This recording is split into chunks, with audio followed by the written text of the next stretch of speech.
Hello friends, ഇന്ന് ഞാനൊരു job ഫെയറിന് പോകുവാണ്. അപ്പോൾ ഞാൻ കാണിച്ചു തരാം അവിടുത്തെ വിശേഷങ്ങളെല്ലാം. എൻ്റെ റെസ്യൂം എല്ലാം റെഡിയാക്കി, ബാഗ് റെഡിയാക്കി.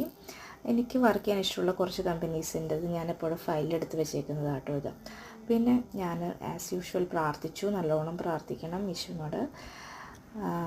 അങ്ങനെ ഞാൻ നടന്നുകൊണ്ടിരിക്കുവാണ് ബസ് സ്റ്റോപ്പിലോട്ട്. നല്ല കാറ്റുമുണ്ട്, തണുപ്പുമുണ്ട്, ക്ലൗഡിയാണ്. കാറ്റ് കൂടുമ്പോൾ തണുപ്പും കൂടുതലായിരിക്കും കേട്ടോ. പിന്നെ ഞാൻ ട്രെയിനിൽ കയറി.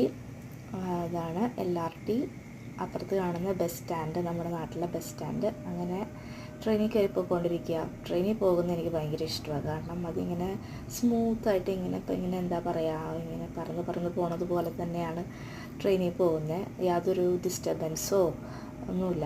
പിന്നെ ഇത് ഓവർ ബ്രിഡ്ജാണ്. അത് കടന്നു കഴിഞ്ഞാൽ അപ്പുറത്താണ് ഡൗൺ ടൗൺ ഉള്ളത്. കണ്ടില്ലേ, വലിയ ബിൽഡിങ്, അതാണ് ഡൗൺ ടൗൺ.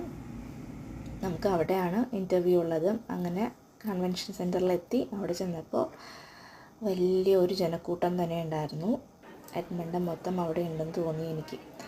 അത്രമാത്രം ആളുകൾക്ക് ജോലിയില്ല, അതാണ് ശരിക്കുള്ള സത്യം. കാനഡയിൽ അൺഎംപ്ലോയ്മെൻറ്റ് റേറ്റ് ഭയങ്കര കൂടുതലാണ്. അങ്ങനെ ഞാൻ എവിടെ പോകണമെന്നൊന്നും അറിഞ്ഞൂടാ. ഞാൻ കുറേ നേരം ഞാനിങ്ങനെ നോക്കി നിന്നു. പിന്നെ ഓരോരോ സ്ഥലത്തൊക്കെ പോയി ചോദിച്ചു നോക്കി, ജോലിയുണ്ടോ, ജോലിയില്ല എന്ന് പറഞ്ഞു വിട്ടു. ഒരു എക്സ്പീരിയൻസിന് വേണ്ടി പോയതാണ്. അങ്ങനെ ഞാൻ തിരിച്ചു വന്നു. മടുത്തു എനിക്ക്.